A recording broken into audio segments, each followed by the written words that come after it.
নবী বলবে, ও আল্লাহ, তুমি যদি বিচার শুরু করো, একটাও জান্নাতে যেতে পারবে না আমি জানি। আর আমি আমারও সত্য, আমার উম্মত ছাড়া আমি জান্নাতে যাব না। এবার তুমি কি করবা করো, এবার তুমি কি করবা করো, এবার তুমি কি করবা করো। নবীজি প্রথম হাসরের ময়দানে উঠেই প্রথম যেই কথাটা বলবেন, ইয়া আখি জিবরাইল আইনা উম্মতি। ও জিবরাইল, আমার উম্মত কোথায়, আমার উম্মত কোথায়, আমার উম্মত কোথায়? আমি মুস্তাফা আমার উম্মত ছাড়া জান্নাতে যাব না, জান্নাতে যাব না, জান্নাতে যাব না। আমার উম্মত থাকবে।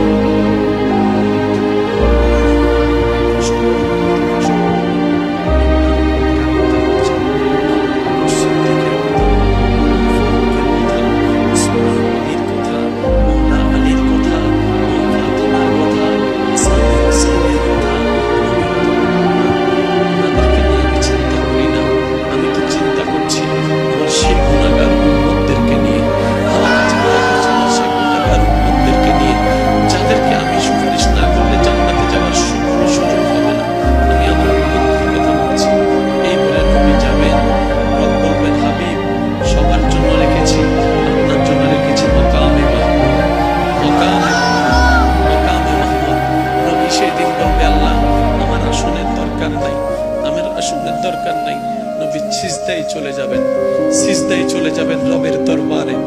কঠিন মুহূর্ত শুরু হয়ে যাবে, চতুর্দিকে নফসি নফসি স্লোগান শুরু হবে। নবী সিজদায় চলে যাবে।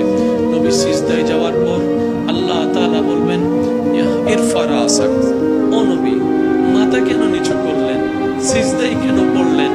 আজকে তো আপনার কান্না করার দিন নয়, আজকে তো আপনার হাসার দিন, আনন্দের দিন, আনন্দের দিন। অন্যদের নফসি নফসি করার দিন, আপনার তো নফসি নফসি করার দিন নয়, আপনার তো কান্না করার দিন নয়। ও হাবিব, তায়েফে অনেক কেঁদেছেন, আমি আল্লাহ মানা করি নাই। মক্কায় অনেক কষ্ট করেছেন, আমি মানা করি নাই। আপনি বদরের মধ্যে অনেক কষ্ট করেছেন, আমি মানা করি নাই। আপনি উহুদে দন্দান শহীদ করেছেন, রক্তাক্ত হয়েছেন, আমি মানা করি নাই। আপনি আমার জন্য যথেষ্ট করেছেন, আমাকে খুশি করার জন্য, আপনি আমার প্রেমের পরীক্ষায় দেওয়ার জন্য যথেষ্ট করেছেন। হাবিব, হাসর এটা আপনার জন্য। আর সে হক হে মসনদে রিফাত রাসূলুল্লাহ কি দেখনি হে শরফ ইজ্জত রাসূলুল্লাহ কি। ইরফা রাসাক, ও মুস্তাফা, ও নবী, আপনি মাথা তুলেন না, কি চান বলেন না। আপনি যা চাইবেন আমি আল্লাহ তাই দিব। এবার নবী বলবেন,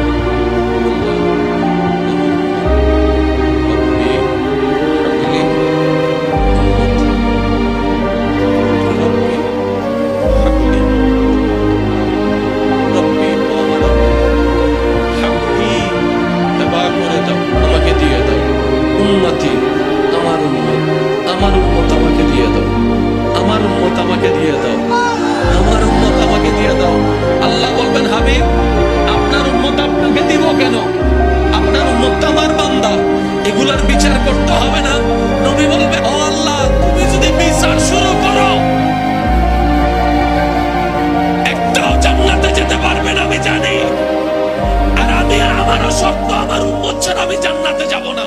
এবার তুমি কি করবা করো, এবার তুমি কি করবা করো, এবার তুমি কি করবা করো।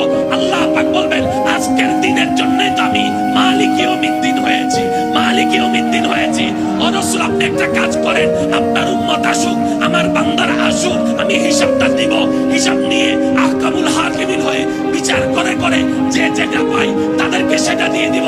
তো জাহান্নামীরা জাহান্নামে যাবে, আপনি সিজদায় পড়ে আমার কাছে সুপারিশ করেন, আমি আপনার সুপারিশ কবুল করে করে জাহান্নামীদেরকে জান্নাতে করে দেব।